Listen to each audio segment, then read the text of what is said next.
जी अस्सलाम वालेकुम। ये वीडियो है, मैं इसके अंदर आपको चेकिंग करा रहा हूँ वोल्टेज की। आप इसके अंदर देखें, इस टाइम हमारे 240 वोल्ट इनपुट हैं, ठीक है। अब मैं बूस्टर के आउटपुट वोल्टेज चेक करता हूँ तो आप देख सकते हैं 333 वोल्टेज हैं, ठीक है।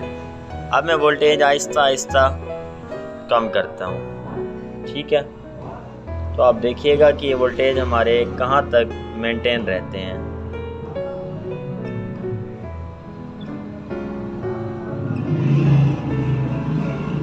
इसकी मिनिमम 95 वोल्टेज की लिमिट रखी है मैंने,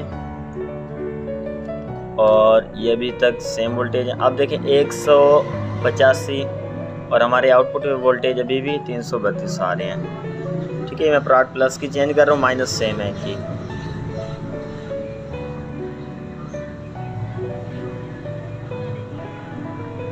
ये। तो आप देखते हैं हमारे वोल्टेज कहाँ तक आ गए हैं, ठीक है।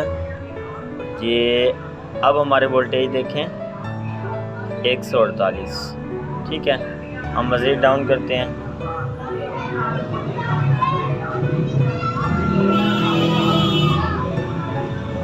देखिए अभी तक हमारे वोल्टेज 332 खड़े हैं आउटपुट पे। अब मैं यहाँ से हटा के इसको दोबारा यहाँ पे लगाता हूँ तो 130 वोल्टेज। अब मज़ीद मैं वैरिक मैंने यूज़ किया हुआ रेगुलेटर, ठीक है। इससे हम वोल्टेज को अप डाउन कर रहे हैं। तो आप देख सकते हैं अब हमारे आउटपुट अभी भी ये हिल गया प्राट, ये 332 और इनपुट हमारे 115 वोल्टेज, ठीक है। अब हम देखते हैं हमारे लो वोल्टेज किस टाइम ये शो करता है। ये अभी प्राट हिली हुई है, सॉरी प्राट असल में हिल जाती है क्योंकि ऊपर मैंने नट नहीं लगाया, ऐसे यूज़ किया कनेक्टर को।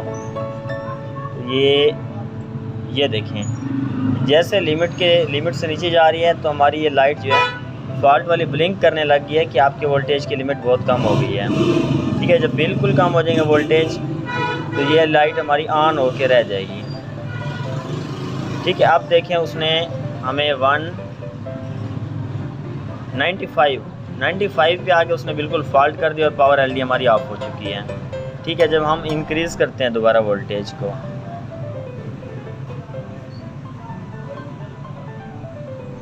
ये दोबारा देखिए वो फॉल्ट ख़त्म हो गई और हमारी पावर ऑन, और इसने बूस्टिंग करके वोल्टेज पूरे कर दिए हैं। और इनपुट हमारे वोल्टेज देख लें 120 अब, ठीक है। ये 100 वोल्टेज 95 वोल्टेज भी जाके फॉल्ट ऑन करता है।